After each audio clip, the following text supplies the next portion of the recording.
Hello again, everybody, and welcome to the Mike Francesa podcast, part of the Bet Rivers Network, as we join you on this September day as the weather starts to make its move towards fall a little bit. Once in a while, you get a nice day, then you get a little bit of a chilly day, then another nice day. So some reminds you that it's still lingering, but the weather starts to get a little cooler as we head towards the exciting month of October. Remember, our Football Friday show will come your way Friday morning. Good third week. Giants have an interesting Sunday nighter with the 0-2 Chiefs. 0-2 Chiefs. I haven't said that in a long time. 2014 to be exact. Two big games this week, Rams and Eagles. And I think the Rams, I told you, I really had an issue with picking the Packers or the Rams to be the NFC rep this year. I think the Rams are going to get better and better as the year goes on. And Lions and Ravens on Monday night, a very good one there too, as both teams bounced back in week number 2. The Lions doing it more impressively. But baseball is the order of the day. 11 games left for the Yankees and the Mets. Now, I told you a while ago that I did not think either team was going to win a division title. I thought they both would make the playoffs comfortably. Right now, the Yankees are comfortably in the playoffs. They are going to be a wild card. The question is, are they going to have any home games?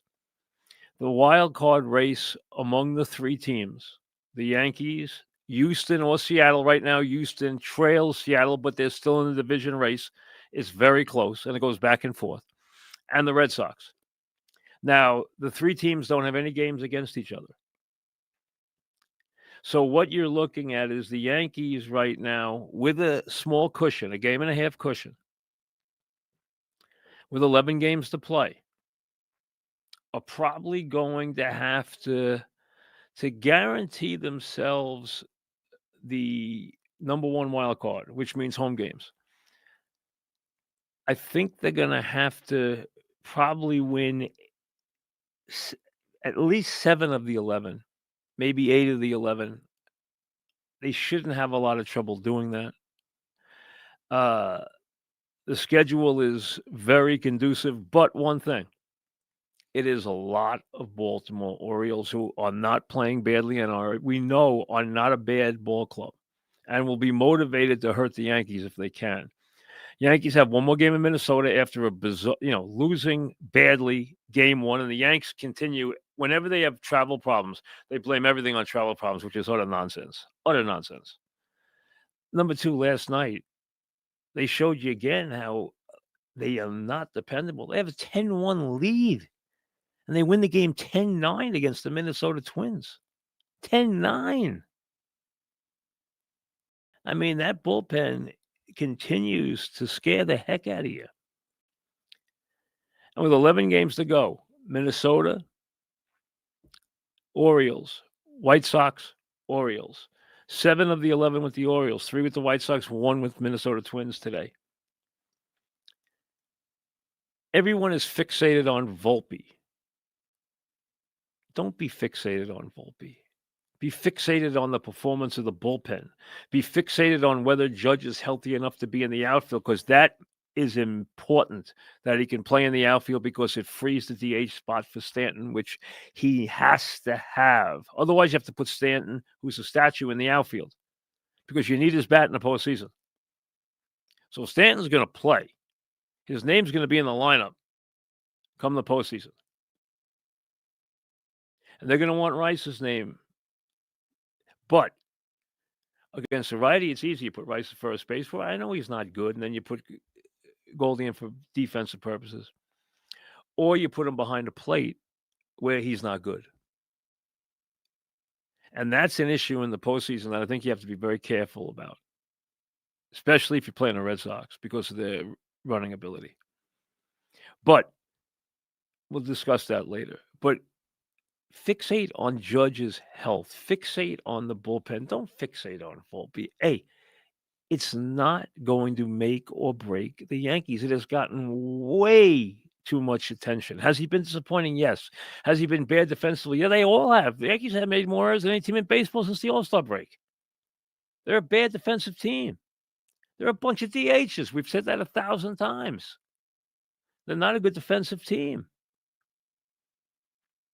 And they want to get bats in the lineup, so they put Rice in, who doesn't really have a position. He's a DH. They put Stanton in. He doesn't have a position. He's a DH. And obviously, they haven't gotten good play at shortstop this year.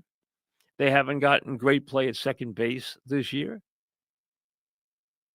And they make a lot of mistakes. But pitching and power. And Heel is pitching well. He pitches today, and he's pitching very well of late, and he's a big key. But the bullpen, I don't care who you're putting in there. It's not dependable. That bullpen scares the heck out of me. And last night, forget that the Yankees didn't add on. All right, but they had already scored 10.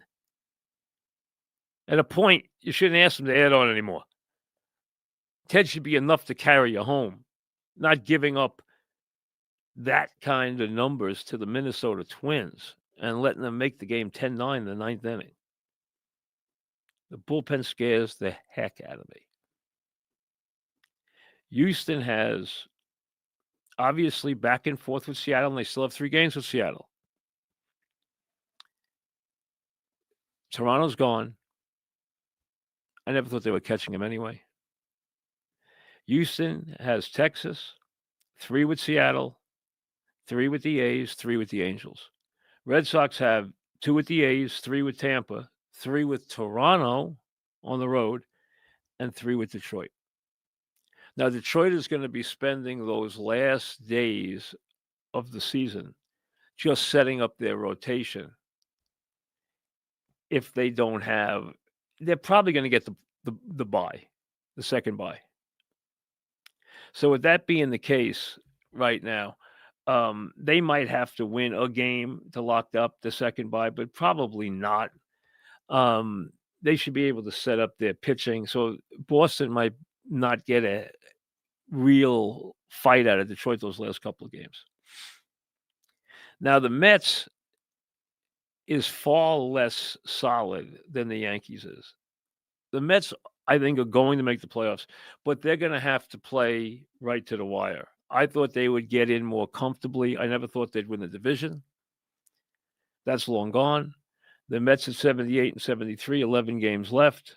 San Diego, then Washington, then the Cubbies, then the Marlins. And you know the Marlins are always a pain in the neck to the Mets. Anytime they can bother them or hurt them, they love doing it. Okay, they go out of their way. The Met pitching, obviously they've gotten some good starts out of a couple of the kids. McLean's been unbelievable, but their pitching is a disaster. Let's be honest. Their starting pitching is chaotic. It's hard to go into the postseason in that way. Their lineup has been a puzzle all year because guys get hot, they get cold, they get hot, they get cold. There's obviously talent and depth because when you got Vientos and Beatty and Alvarez is dangerous. Okay, at the bottom of that lineup, McNeil's a good bat. And obviously they're up and down, but they have power. When Lindor hits, they have a trigger man. They obviously have power in the middle of the lineup. They got 2 guys who have between them 75 home runs.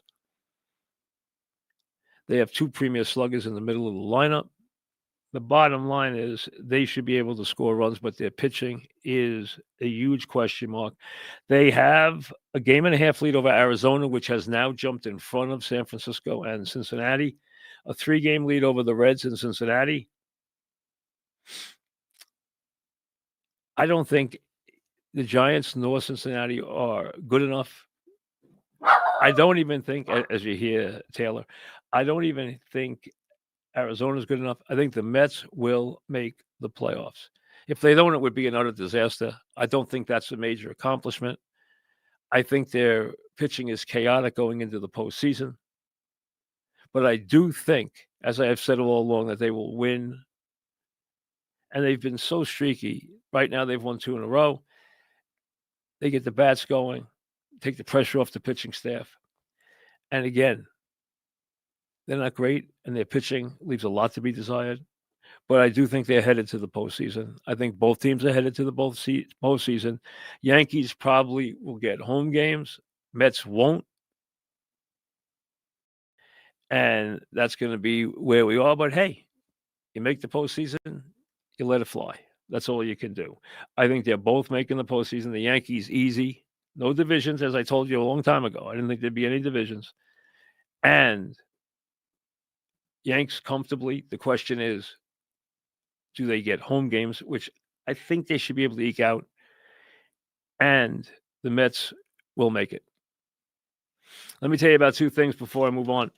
The newsletter. Sign up for the free Mike Francesa newsletter. You'll get content, contests, offers, all different stuff. Go to the MikeFrancesa'Podcast.com and sign up. Right now, all you got to do is give me an email. Now, Bet Rivers Football Squares. Players who place a qualifying same-game parlay of at least $10 on eligible NFL and NCAA football games will receive one standard entry into the weekly Squares game. You can get 2, 3, 4, and again, you got a chance to win big bonus dollars.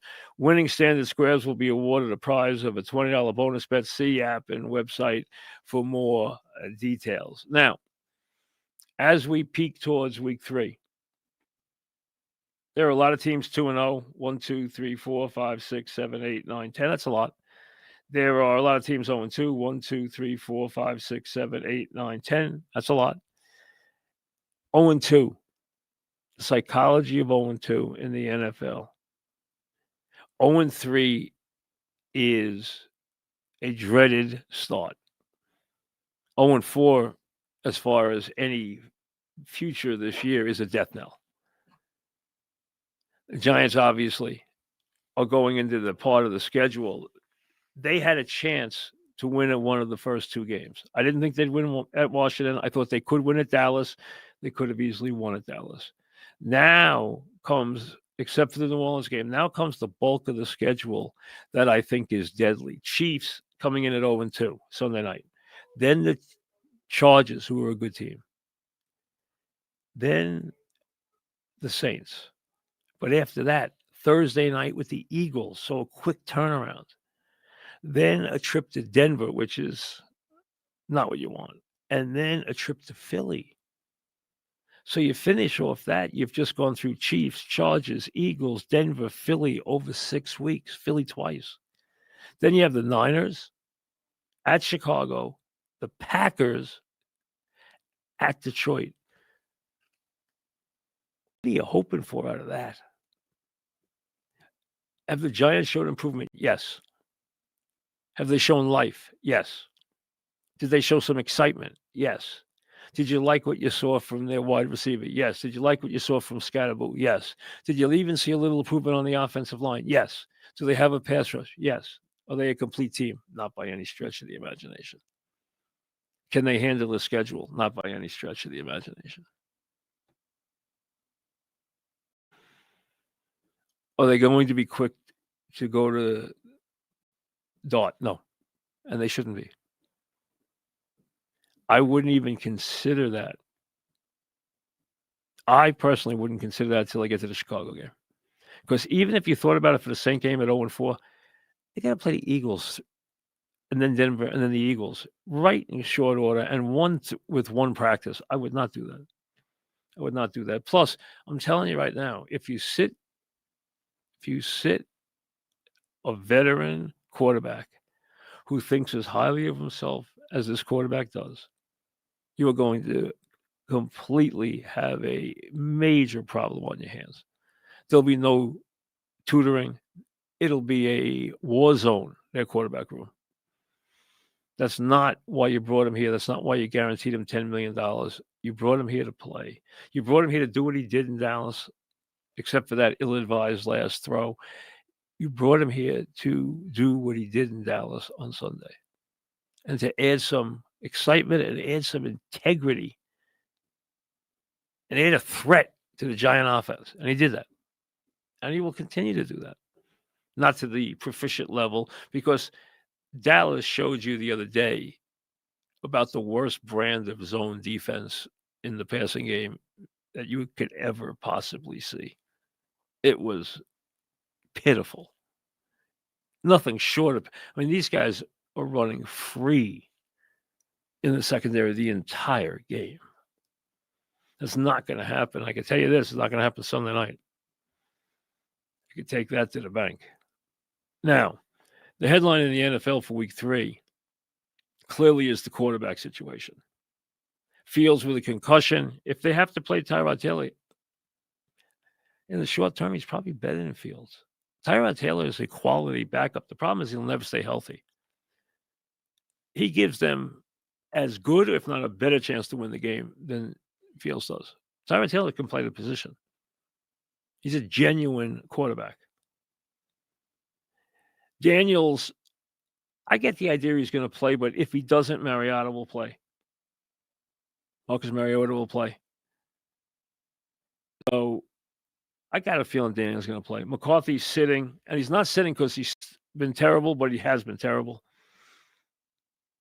I mean, that game the other night between the Falcons and the Falcon defense played well, and their running game was impressive.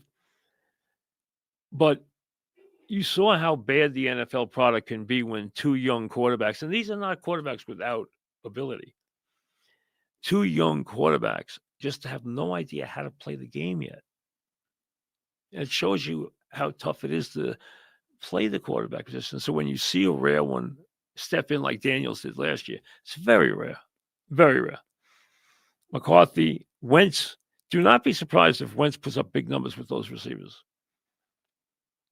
Purdy, Matt Jones has already won. And Burrow, the big headline, out 3 months. Browning, Bengals 2-0. Think they can go to the playoffs with Browning? We'll see. He's not Burrow, obviously. And one thing that is often overlooked, Burrow operates behind a terrible offensive line. He has never been protected well.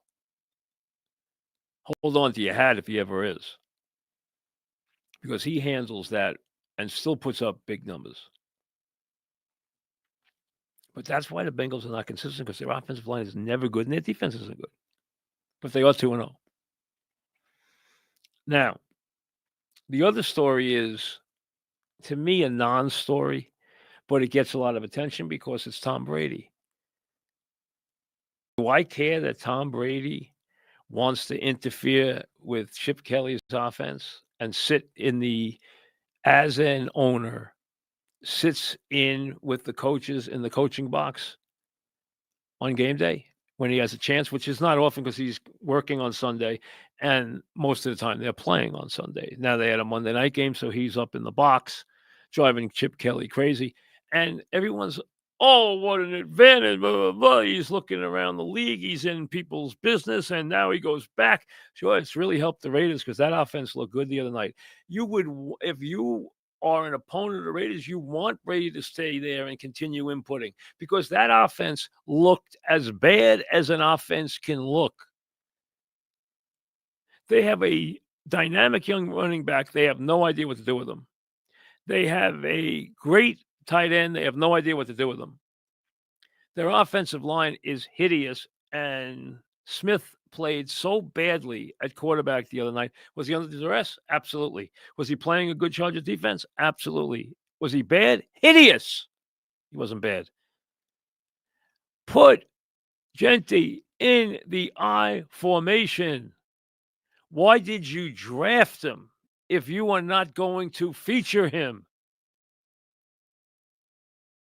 Put two tight ends in the game. Put him in the I formation. You might even want to give him a lead blocker from time to time and let him operate. You cannot put him in that offense and expect him to work. Why did you draft him if that's how you're going to play him? That kid is a major talent. You see people already, he's a bust. You don't know what you're talking about if you think that kid's a bust. They were in the backfield on him on every play. It's amazing that he got 40 yards rushing. He never got a hole once. He never got to kick the ball. He kicked the ball outside one time, the first time he touched the ball, and he got 13 yards. The second time, they gave him such a hideous formation, he got swallowed before he ever got to the line of scrimmage, and he lost 5 yards. Why, if you're gonna draft him, you're gonna make him you're gonna make a running back a high number 1. You gotta play to his strengths, or why did you draft him? Did you draft him so that Geno Smith can throw 4 interceptions every night? There was one play on about the 25-yard line. He's got Gentry open in the flat. Nobody within 20 yards of him. He would have walked in backwards into the end zone. And what did he do? Throw it in the end zone for an interception.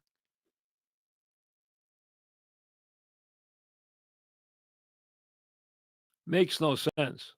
Listen, I don't care if they want to utilize Gentry poorly or not. Okay, I'm not a big fan of Chip Kelly stuff in the pros anyway.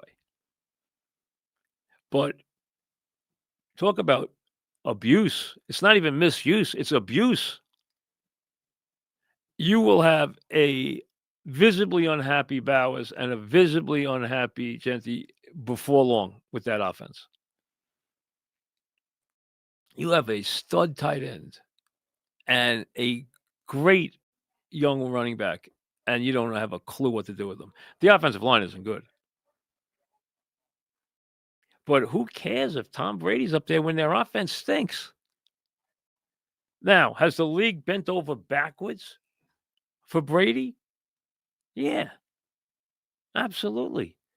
Plus, the league let these owners all cash in and let these vanity owners in. Some cases, vanity. Some cases, guys thought buying 8.9 or 10% of the team was a good investment, and it will be in the long term.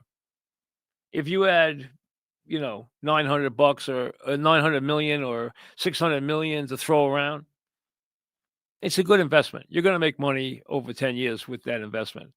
And for some guys, it's just a vanity play so that they can rub elbows and say they own a part of an NFL team, even though those minority owners have no power. They don't go to league meetings. They have no say. They're basically season ticket holders is what they are. They are glorified season ticket holders, unless you're Tom Brady, who didn't put that money up, has ownership because he's Tom Brady. Melman and the other guy who also has part of the Knicks, they bought 8.9% in a piece of the team. They're billionaires, those guys. They can do whatever they want. I don't see it impacting the Raiders at all. As a matter of fact, I think, Chip Kelly probably liked to hang up the phone on Brady, I'm sure. What would you on Tom Brady, who's doing a game on Sunday and is gone for 3 days, parachuting in and then telling you on Monday night what plays to run? I mean, any input he's given, Chip Kelly's going in one ear and probably out the other. You know what Chip Kelly's thinking? Hey, if you were playing quarterback, we could talk. If you're up here in the booth, you're not any good to me. I got to deal with Geno Smith. But their offense looks hideous right now. Absolutely hideous. Let me get to a couple of emails. I haven't gotten to any, so let me get to a couple here real quickly. Remember, you just send me an email at Mike Francesa podcast at gmail.com. Let's see what we got here.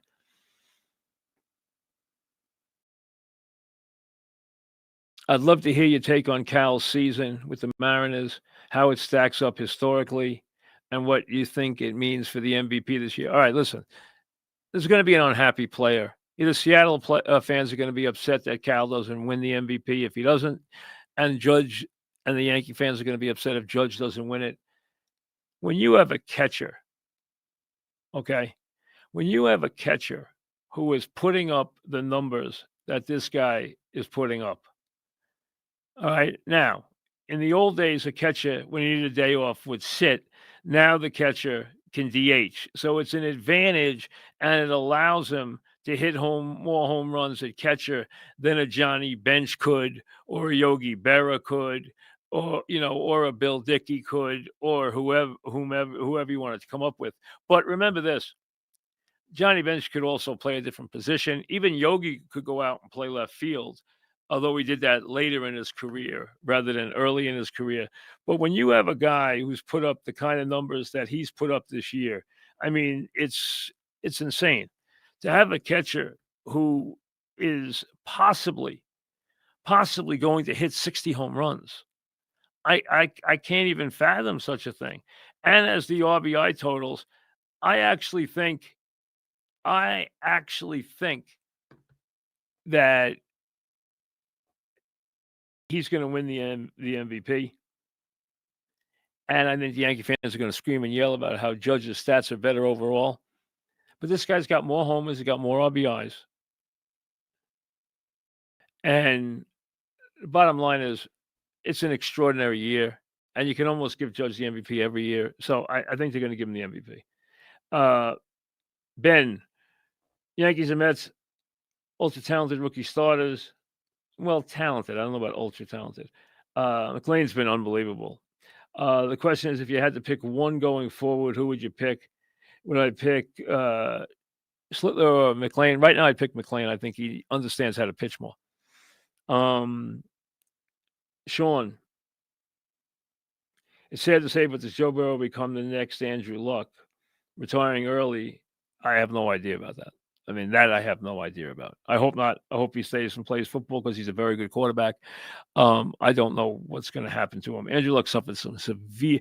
Andrew Luck played behind a terrible offensive line one year and took a severe beating, lacerated kidney, ruptured spleen. I mean, all kinds of terrible internal injuries, and felt, I've made enough money.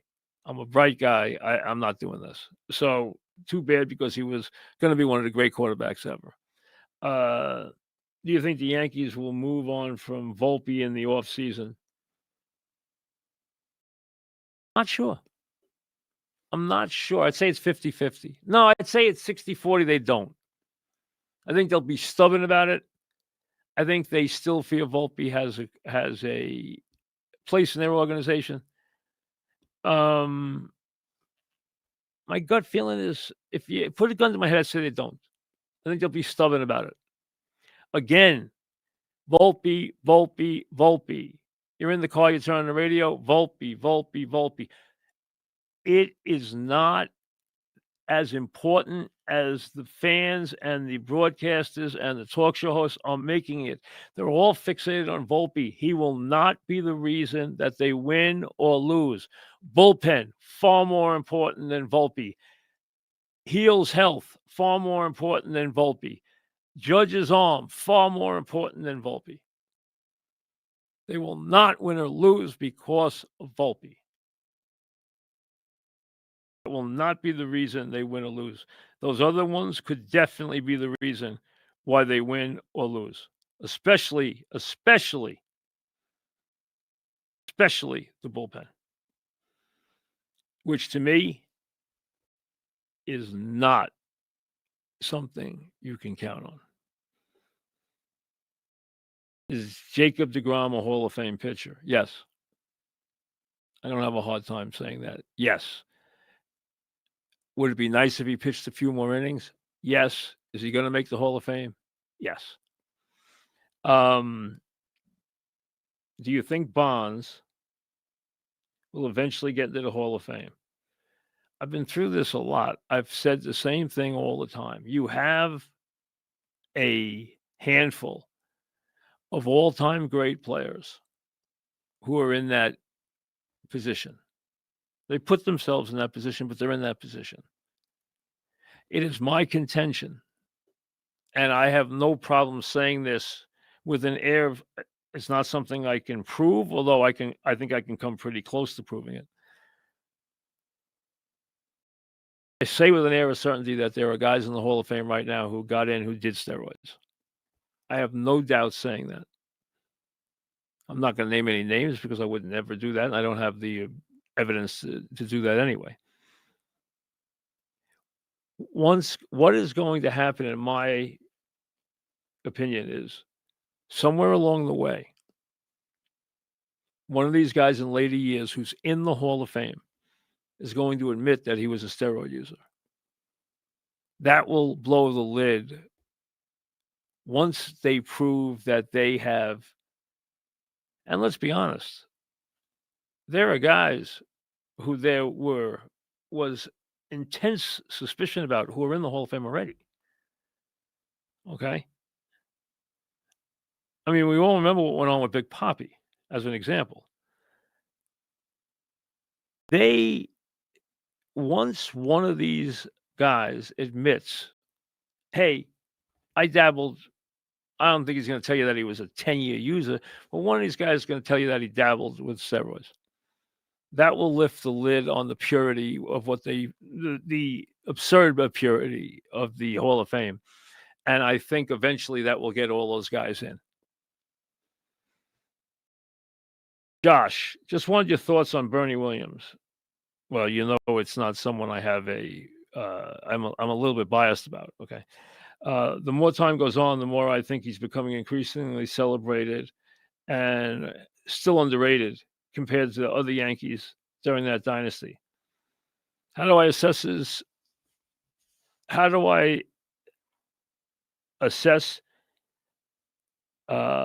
his legacy as a Yankee? Very simply.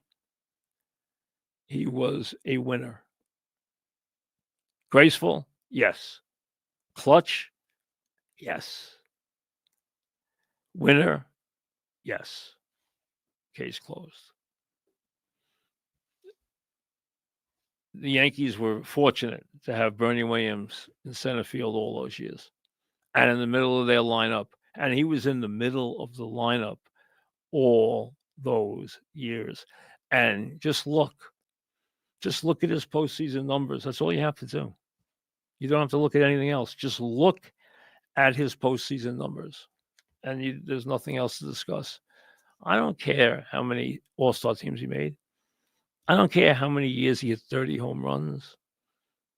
I don't care how many batting titles he won or gold gloves he won. He really wasn't a gold glove center fielder. Anyway, he was a good center fielder. He wasn't a gold glove center fielder.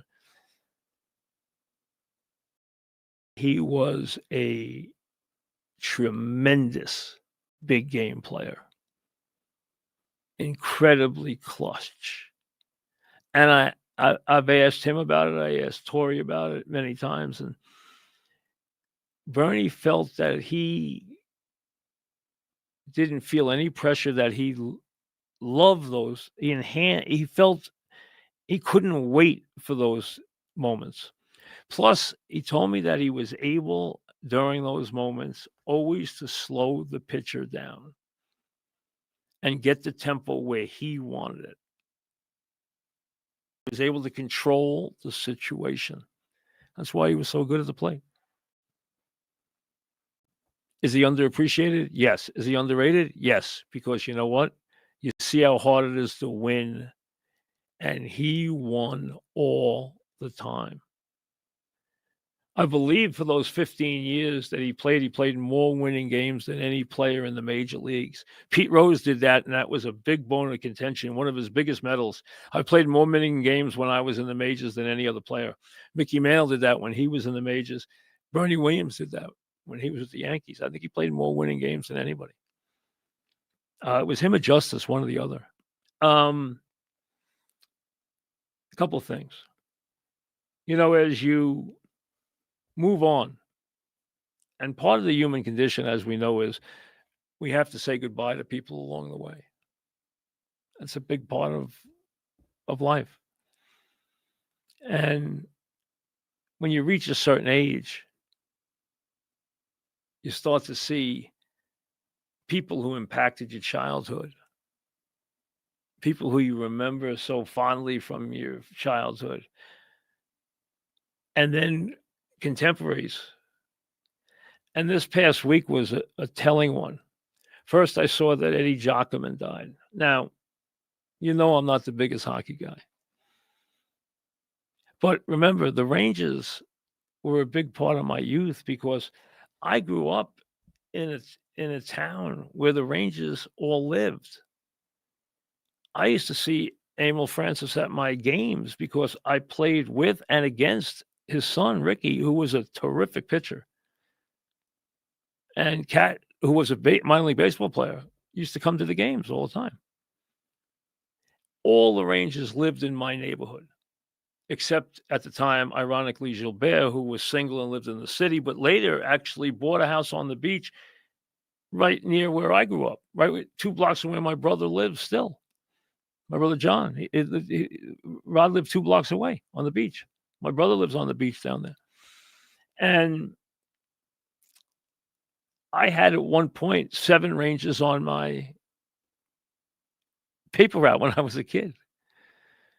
They all lived within a couple of block area. Hatfield used to live across from the basketball court where we'd play a lot of times.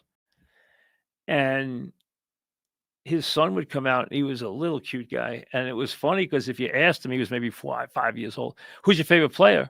And you think he'd say the high-scoring Vic Hatfield, his father. He'd say Bobby Orr, and everybody would laugh. I used to play basketball with Reggie Fleming. One of my best friends as a kid growing up rented the downstairs. A lot of the houses down there at the beach are legal 2-family houses. So you live in part and half, and you rent the downstairs apartment out or the upstairs apartment out. And one of my best friends rented his house every year to Jean Rattel. Park and Chuck lived across the street from each other, and they both were on my paper route. Eddie Giacomin at one point lived right behind me. So when I saw he passed, I was like, wow, Eddie Giacomin. And you start to see names like that, and it impacts you, as they pass.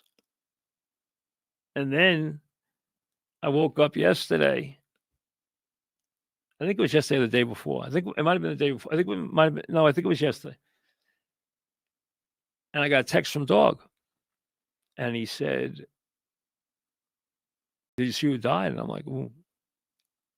John Clossy was one of the early update guys for the Fan. He was a guy if you remember the Fan in the early years, he was a booming voice. He was also a play-by-play guy. He did Iowa football for years. Touchdown, Iowa. Okay. John Clossy had this booming, deep, booming voice. Great guy. A lot of kids. Midwestern guy who lived here. Worked at the Fan for a long time as an update guy. Also did play-by-play on the side.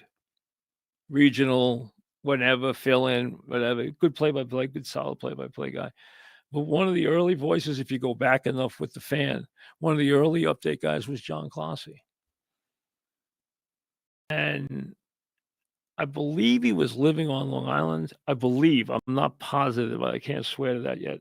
And I just asked where the funeral and wake arrangements are. I know he leaves a big family behind. He was a nice man. Good sports guy. Solid broadcaster. So may he rest in peace. God bless him. So I saw that. Then I was coming back in the house yesterday after I played golf, and somebody texted me that Robert Redford had died. Now, there are generational people who impact all of us. We all grew up with Robert Redford. There are actors and there are movie stars. Redford was both. Redford was clearly a movie star. Handsome. Anyone would say, hey, you think you're Robert Redford? He and Paul Newman. When you think of Redford, you think of Paul Newman, Butch and Sundance, The Sting. You think of Jane Fonda, early Redford, Barefoot in the Park. Later, they made a movie for Netflix, Our Souls at Night or something like that. And, of course, you think of Streisand and his on-screen chemistry with Streisand. in the way we were, and they did have, palpable on-stream chemistry. And you think of all the different movies you go through with him, and you think of how many times you've seen Redford through the years, All the President's Men, on and on and on. As a director, Ordinary People.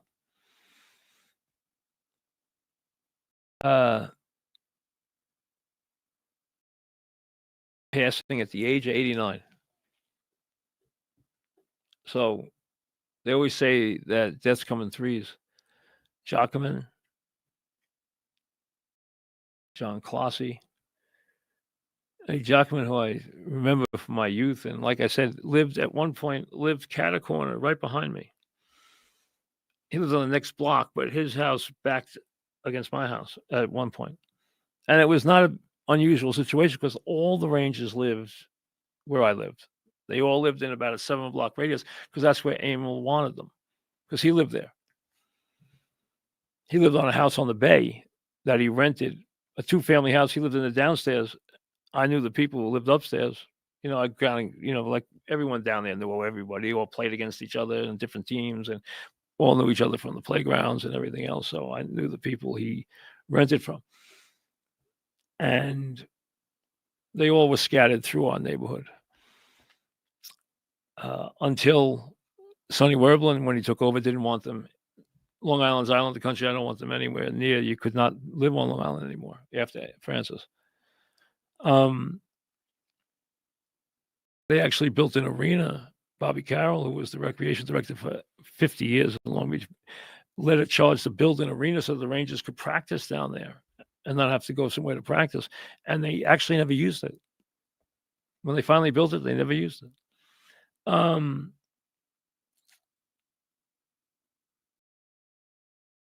So Giacomin, then John Clossie, and then Redford, who I met once. Doug and I met Redford once. We were doing a show in Fenway.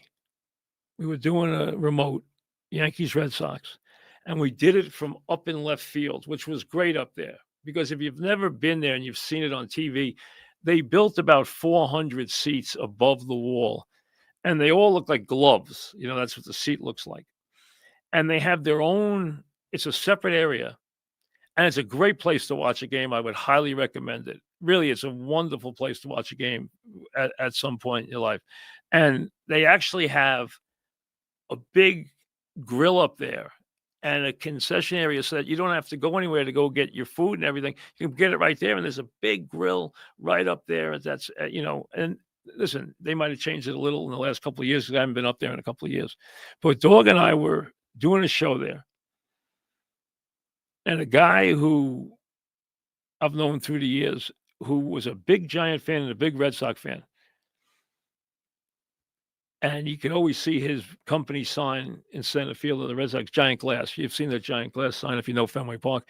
He owns Giant Glass. And he came up to me and said, "What time are you getting off?" I said, "Well, we're off at 6 for the pregame."